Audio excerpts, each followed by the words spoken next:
Poland has not seen a major push for an exit from Europe in the wake of Brexit. But the country's nationalist movements, whose influence continues to rise, are calling for deep reforms in the EU. Those calls are being led largely by young people, members of the post-communist freedom generation, whose views are often and paradoxically much more traditionalist and conservative than the older generations. VOA's Luis Ramirez reports from Warsaw.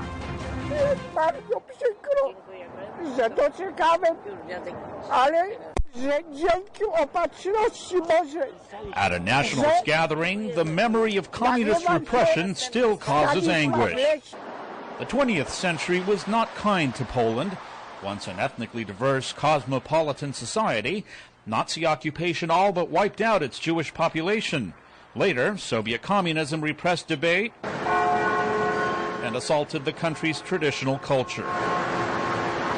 Poland is and feels a part of Europe, but a rising nationalist movement takes aim at the EU's push for refugee quotas and LGBT rights, which some Poles feel are a threat to traditional culture.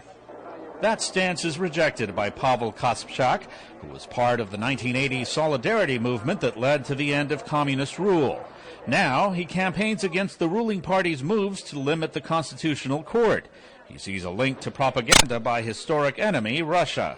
I think it's extremely dangerous, and I think we in the West, I'm proud to say that we belong to the West, we in the West underestimate the threat. The threat, I think, it's really serious. Younger Poles often have a different view of freedom than their parents.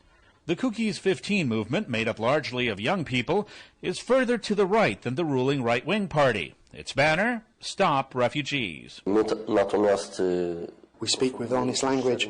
We do not look at political correctness. We say what we think. We do not dress up simple issues with beautiful words. The runaway capitalism and unemployment in the 1990s also helped shape young people's thinking. Analysts see a paradox. For people who personally experienced the reality of the Second World War, for example, Nazi occupation, the Holocaust, but also the period of dictatorship in Poland, authoritarianism, totalitarianism, they often tend to cherish civic freedoms more than the young people who don't have that experience. For young nationalists, modern Western European social liberalism is the enemy. I think our culture is a hope for Western Europe because Western Europe culture is dying. Unlike other parts of Europe, Brexit is not inspiring a drive for Poland to leave the European Union, but it is fueling calls for a new reformed EU that is less intrusive.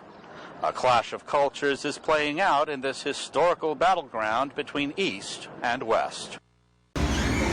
Ako po si Cathy San Gabriel. Subscribe na sa PTV YouTube channel.